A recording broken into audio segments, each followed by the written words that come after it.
जी नमस्कार, मैं हूं राज पाठक और आप देख रहे हैं बुलेट न्यूज़ टीवी की खास कार्यक्रम। देखिए 7वें चरण का मतदान हो चुका है और आज हम आपको बताने वाले हैं उन 8 लोकसभा सीटों पर जहां मतदान हुआ है वहां पर क्या स्थिति है। बिहार के सबसे हॉट सीट बने काराकाट की चर्चा करेंगे, बक्सर लोकसभा सीट की चर्चा करेंगे, आरा लोकसभा सीट की चर्चा करेंगे, पाटलिपुत्र लोकसभा सीट की चर्चा करेंगे। यहाँ पर सबकी नजर है। इस तमाम बातों पर तमाम अनुभवों के साथ हमारे साथ में वरिष्ठ पत्रकार विपुल जी हमारे साथ जुड़े हैं। पहले तो स्वागत है विपुल जी। धन्यवाद। सबसे पहले तो 7 चरणों का मतदान लगातार हम लोग कवरेज कर रहे हैं लोकसभा चुनाव को। इस बार का मतदान 2019 के मुकाबले अच्छा जो है प्रतिशत के साथ सामने आया है। इस बार जो है बढ़ चढ़ कर मतदाता बाहर निकले। सबसे पहले तो उसी पर जानना चाहेंगे क्या कारण दिख रहा है कि इस बार जो मतदाताओं में उत्साह देखने को मिला बाकी के चरणों में क्यों नहीं मिल पाया। कि इस हीट वेव में, जबकि 2 दिन पहले हीट वेव से पूरे बिहार में करीब अखबारों में तो छपा है कि 70-80 लोग मरे हैं, लेकिन 200 से ज्यादा लोग मरे ऑफ द रिकॉर्ड, जो आंकड़ा नहीं आ पाया। लेकिन इस बार कहा जा रहा था कि हीट वेव में और गर्मी में लोग कम निकलेंगे, लेकिन प्रशासन ने उसी तरीके से लोगों को जागरूक किया था, व्यवस्था किया था, पूरा ताकत झोंक दिया था मतदाताओं को घर से बाहर निकालने के लिए। वहीं 8 लोकसभा सीटों पर जो यहाँ पर चुनाव था, वहां पर कई सारे सीटों पर दिग्गज चुनाव लड़ रहे थे। बिल्कुल स्थिति बहुत खराब थी, कांटे की टक्कर थी। तो हर कोई अपने मतदाताओं को घर से बूथों तक लाया, तो चुनाव रोचक हो गया था और हर मतदान केंद्र तक लोग पहुंचकर वोट किए। तो यही कारण रहा कि 50% से ज्यादा मतदान हुई। पाटलिपुत्रा में हम जहां देख रहे हैं 56% वोटिंग हुई है। पाटलिपुत्रा इस वक्त सबसे हॉट सीट बना है। जानकारी है आपको, दर्शक भी जानते हैं कि वहां पर एक तरफ लालू प्रसाद यादव की बेटी मीसा भारती हैं, दूसरी तरफ आपको रामकृपाल यादव हैं बीजेपी की तरफ से। यही वजह है कि आमने सामने की टक्कर में 2 बड़े कद्दावर नेता जब टकराए तो फिर वोट प्रतिशत भी बढ़ा। क्या मुकाबला वहां पर आप देख रहे हैं विपुल जी? देखिए वहां पर इस बार बीजेपी वहां कमजोर नजर आ रही है। यह चौंकाने वाला सच है, क्योंकि मीसा भारती पिछले बार चुनाव हार गई थी। पिछले बार मोदी का वेव था 2019 में, बिल्कुल, और उसी वेव में रामकृपाल यादव बाजी मारे थे। तो रामकृपाल यादव वहां पर उनके पास कहने के लिए काम नहीं था कि हमने ये करा दिया, हमने वो करा दिया, हमने ये ऐसा कर दिया। कोई वैसा प्रोजेक्ट लेकर नहीं आए। तो जनता के बीच में उनकी नाराजगी भी थी। रामकृपाल यादव के लोग निजी जो है रिश्ता है, रामकृपाल यादव हर किसी के लिए सहज सरल तरीके से उपलब्ध हैं, हर किसी के यहाँ मिलने जुलने जाते हैं। तो रामकृपाल यादव का जो ये सरल व्यवहार है यही है। बाकी विशेष कोई बड़ा प्रोजेक्ट उनके पास नहीं था दिखाने के लिए कि हमने ये कर दिया। दूसरा कि मीसा भारती के लिए लालू का पूरा परिवार इस बार पाटलिपुत्रा में ताकत झोंक दिया। बिल्कुल। और आपको बताते चले कि इस बार कुशवाहा और कुर्मी का जो वोट है वो इस बार एनडीए के पास न जा करके वहां पर आरजेडी के साथ गया है। तो वहां कुर्मी और कुशवाहा दोनों आरजेडी को वोटिंग किए हैं। तो वहां पर साफ है कि मीसा भारती बहुत मजबूत स्थिति में है और रामकृपाल यादव बाजी हार सकते हैं। वैसे 4 जून को ही पता चलेगा। बिल्कुल 4 जून को पता चलेगा।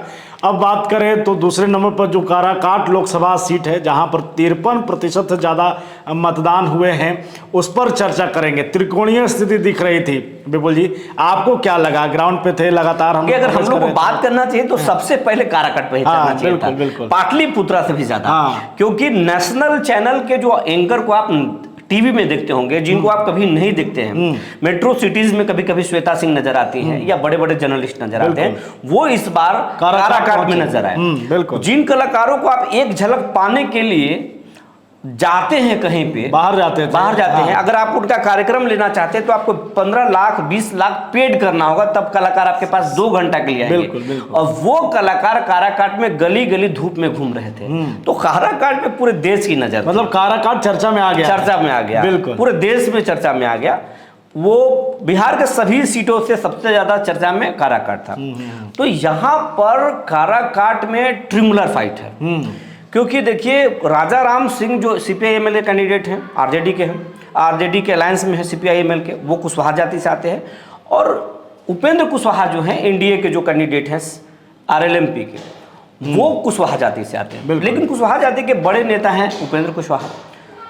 अब एनडीए के जो वोटर है, जो कैडर वोट है, एनडीए का जो वोटर माना जाता है राजपूत जाति को, जिसको काराकाट में 2 लाख से ज्यादा वोट है, वो पवन सिंह जो आए तो पवन सिंह राजपूत जाति से ताल्लुक रखते थे। औरंगाबाद में कुशवाहा जाति ने वोट नहीं किया सुशील सिंह को, तो इसका रिएक्शन काराकाट में देखने को मिला।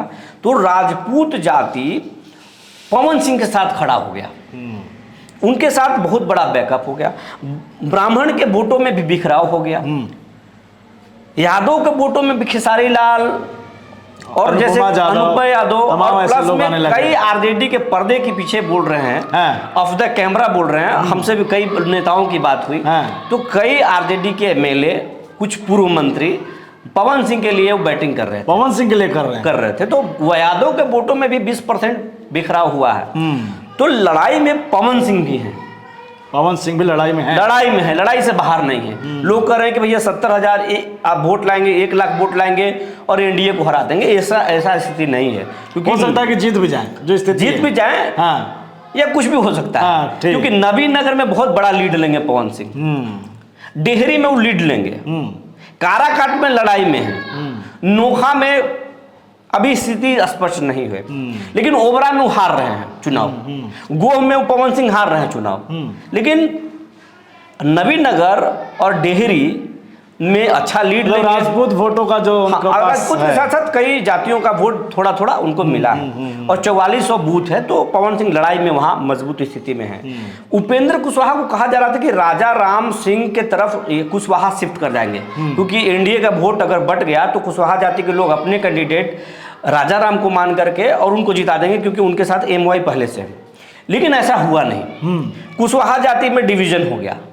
कुशवाहा जाति के लोग आधा चले गए उपेंद्र कुशवाहा के साथ और आधा चले गए राजा राम सिंह के साथ। तो यहाँ पर राजा राम सिंह भी लड़ाई में है, उनके साथ एमवाई है, कुशवाहा 50% आ गए, तो लड़ाई में वो भी है।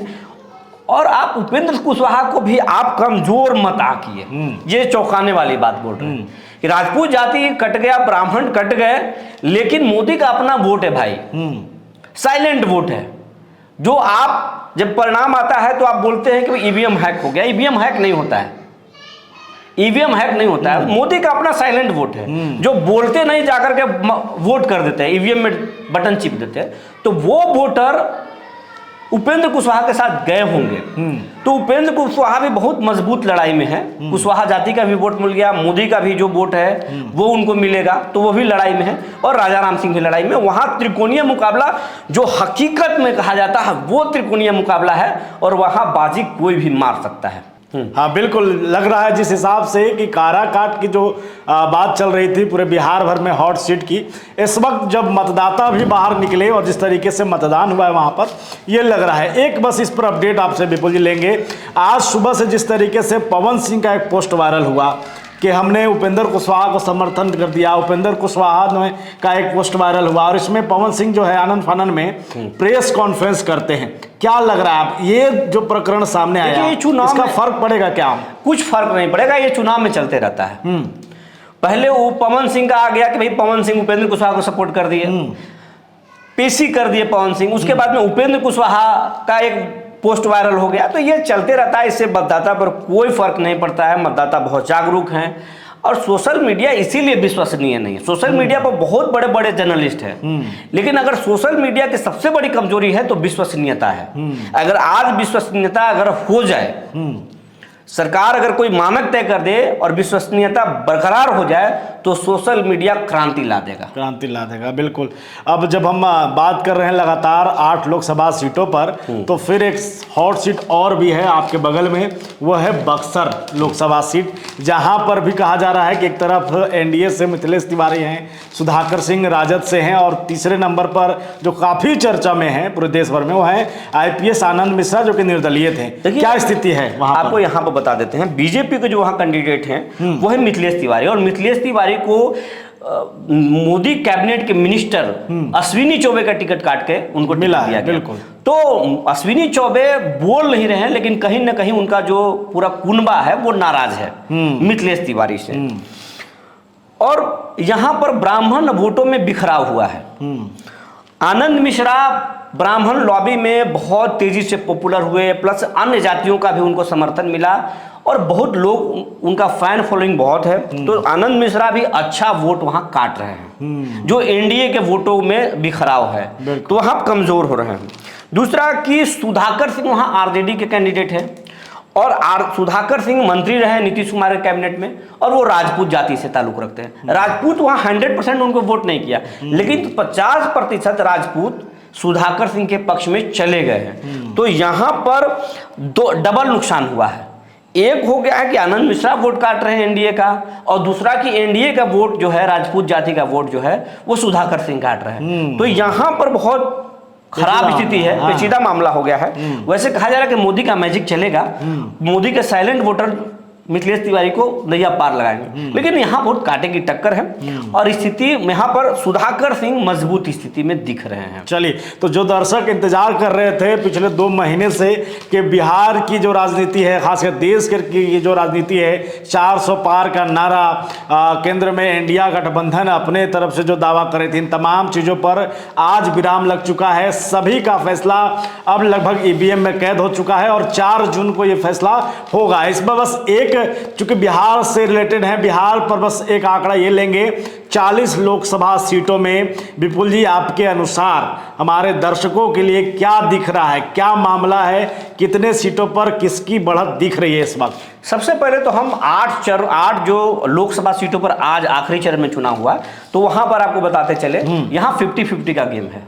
4 सीटों पर इंडिया अलायंस मजबूत है और 4 सीटों पर एनडीए मजबूत है। सबसे पहले तो यहां समझ लीजिए 4 पर झटका एनडीए को लग रहा है। आप तो फिर निर्दलीयों को तो आपने कम आंक लिया इस मामले में। फिर नहीं, निर्दलीय को हम इसलिए अभी आंक रहे क्योंकि हम तो बता रहे हैं कि चौंकाने वाले रिजल्ट आ सकते हैं। हम यहाँ ये नहीं करें कि इंडिया यहाँ पर काराकाट में जीत रहा है, एनडीए जीत रहा है या पवन सिंह जीत रहे हैं, हम ये नहीं कर रहे। काराकाट को आप अलग रखिए, काराकाट को अलग रखिए, लेकिन जो अनुमान है 4-4 का मामला यहाँ पर है। आखिरी चरण में कुछ भी नतीजा इधर उधर हो सकता है। अब हम बात करें कि 40 लोकसभा सीट, तो 40 में 39 पिछले बार लाए थे एनडीए वाले, इस बार नहीं लाने जा रहे। दावा है आपका? हाँ, दावा है। हाँ। लालू प्रसाद यादव ने जो विषाद बिछाया है उसमें एनडीए के लोग फंस गए हैं और इस बार 10 सीटों का उनको नुकसान बिहार में हो सकता है। 10 सीटों पर इंडिया गठबंधन 28 से 30 सीट एनडीए ला सकता है और 10 सीट और 10 से अधिक सीट भी, हाँ, ये नुकसान हो सकता है। हाँ, इंडिया ब्लॉक ला सकता है। ये आंकड़ा है, ये आंकड़ा है। जाहिर सी बात है कि आज चूंकि 7वें चरण का मतदान हुआ, नालंदा में, आपको पाटलिपुत्रा में, पटना साहिब में हुआ, जहानाबाद, आरा में हुआ, बक्सर में हुआ, सासाराम में हुआ और काराकाट में हुआ। यहाँ भी एक रोचक मुकाबला है। इसमें निर्दलीय जो हैं कई सीटों पर जो है अहम भूमिका के साथ सामने आए और बड़ी प्रभावी दिखे इस चुनाव में। और देश की बात करेंगे तो वहाँ भी निर्दलीय की भूमिका रही। बिहार में भी कई ऐसे चेहरे हैं जो निर्दलीय के तौर पर बड़ी प्रभावी तौर पर के सामने आए, मीडिया कवरेज में उन्हें खूब मिला। अब ये तय है कि 1 जून यानी आज 7वां चरण का जो है वो अब समाप्त हो चुका है मतदान होना। 4 जून को बस 3 दिन बाद जो है वो काउंटिंग हुई और काउंटिंग में ये पता चलेगा कि इंडिया गठबंधन को कितना वोट मिल रहा है, कितने सीटें आई हैं और एनडीए को कितने सीटें आई हैं। निर्दलीय से जितने बड़े प्रभावी नेता चेहरा सामने आए हैं उनका क्या होता है। लगातार हम इस पर अपडेट आपको देते रहेंगे। बने रहिए हमारे साथ, देखते रहिए हमारा एक खास कार्यक्रम। बहुत धन्यवाद।